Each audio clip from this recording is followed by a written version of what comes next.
Welcome back. Now we've just implemented a equip animation. So when we swap weapons, we play the equip animation, and now we're going to make sure that we get an equip sound played when we swap weapons. So let's get started. Now recall that we created a play equip sound function on the item class. So let's look at that. Play equip sound. Here it is in item.h, and if we search for it in item.cpp, we'll see that we check if character's valid, and then we check the character's should play equip sound property. But when we're equipping from the inventory, we don't want to check this. Remember, this should play equip sound is for when we're picking up a whole bunch of items very rapidly and we want to limit that. But when we're switching weapons in the inventory, we want to play that sound no matter what. So we can create an optional input parameter for this function that will allow us to decide whether or not to check that Boolean. So let's add that. So in item.h, here's play equip sound. Let's add an optional bool input parameter called bForce play sound. And let's give this a default value of false. So when we give a function a default value for its parameter, that means that that parameter is optional. We can omit that when calling the function, and the parameter will by default be this value, which in this case will be false. So we also need to add bool bForce play sound in the definition as well. So we're going to stick it right there. Now let's implement this function a bit differently. We're going to check to see if bForce play sound is true or not. So here we're going to say if bForce play sound, and here we can check to see if equip sound is valid, and we can simply play the sound. Now if bForce play sound is not true, well then we can have an else case. In fact, we can make this an else if. So if bForce play sound is false, then we check to see if the character should play the sound. And then we do what we did before, which is check equip sound, play the sound, and start equip sound timer. So basically when we call this without putting in any input parameters, then we'll start the equip sound timer. We'll check to see if we should play based on should play equip sound and all that. But if we force play sound, then we play the sound no matter what. We're forcing it to happen. Now, when we're equipping from the inventory, in other words, we're calling exchange inventory items, we can call this with true passed in. So let's go to shooterCharacter.cpp and look for exchange inventory items. And we'll go into the function itself. And down at the bottom of this, we can call play equip sound on the new weapon. So we have new weapon, remember, and that's the new weapon that we're equipping. So we're going to use this new weapon to call play equip sound, passing in true, so that way the internal parameter force play sound is now set to true. So we'll force that sound to play. Now this should work except for when we're switching to the default weapon. Now why is it not going to work for the default weapon? Well, that's because the default weapon has its character variable set to null. And remember, play equip sound, if we peek the definition, checks if character is valid. So we need to set the character variable on the default weapon. Now the character variable is private, so we need to create a setter on the item class. So let's go into item.h, scroll down to the bottom, and create a force inline public setter. So force inline, it's going to be void, and it's going to be set character, and this will take an a shooter character pointer. We'll call it char, and we'll simply set character equal to char. And we simply need to set this.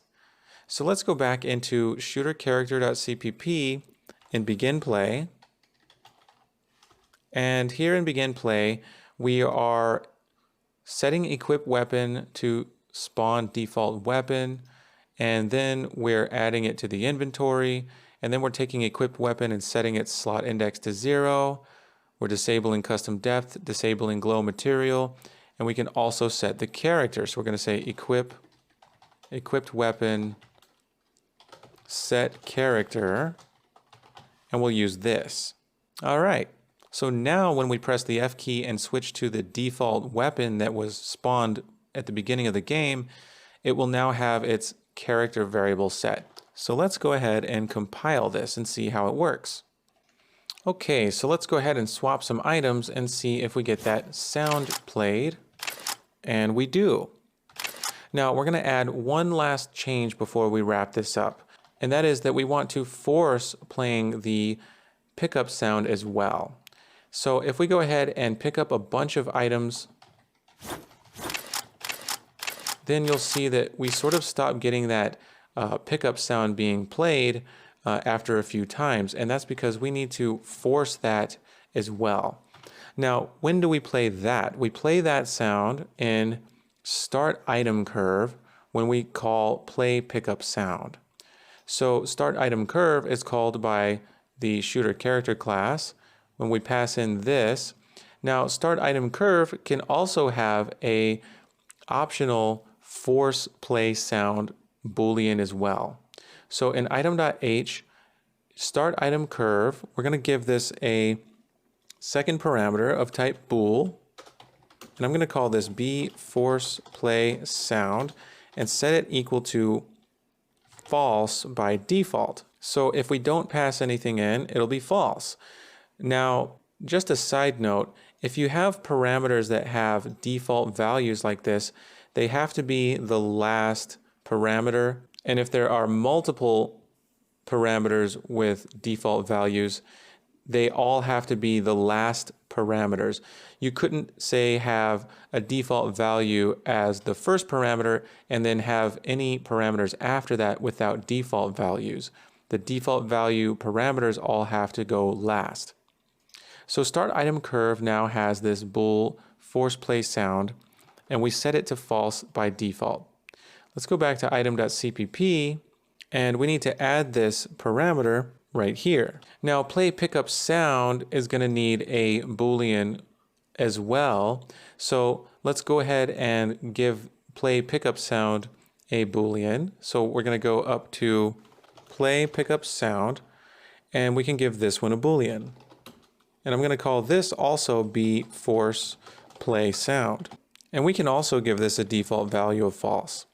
Now we need to add this to play pickup sound in item.cpp. So let's go ahead and put bool b force play sound here. Now what we're going to do here is if we're forcing play sound, we're going to say if b force play sound, then we're going to simply check if pickup sound is valid and play it. And then this will be an else if. So if b force play sound is not true, then we check and only play the sound if should play pickup sound is true, and then we start the pickup sound timer. So now we have two versions of play pickup sound. Now when we call this in start item curve, we need to pass in this boolean b force play sound. So we're going to pass that in right here. So now when we call start item curve, we can choose to pass in a boolean or just leave it out, in which case it'll be false. But we need to pass in true for the case when we're picking up a weapon. So let's go back to shooterCharacter.cpp. Here we have select button pressed, and if our trace hit item is valid, then we're starting item curve, so we're going to pass in true. The only time that we're going to leave this without a true, so that it's false, is when we're overlapping with the item. We call start item curve when we're overlapping, and that is going to get the default value of false. So let's compile this. Okay, so we're compiled and we're ready to pick up some weapons. And we always get that weapon equip sound called because we're using the force play sound boolean. All right, excellent. That's going to conclude this video. Now in the next video, we're going to make another adjustment to our inventory system. Notice when we hover over a weapon, we get the widget that says pickup. But when the inventory's full, when we hover over a weapon, it should say swap, because really we're not just picking it up, we're swapping it. So we're going to take care of that in the next video. See you soon.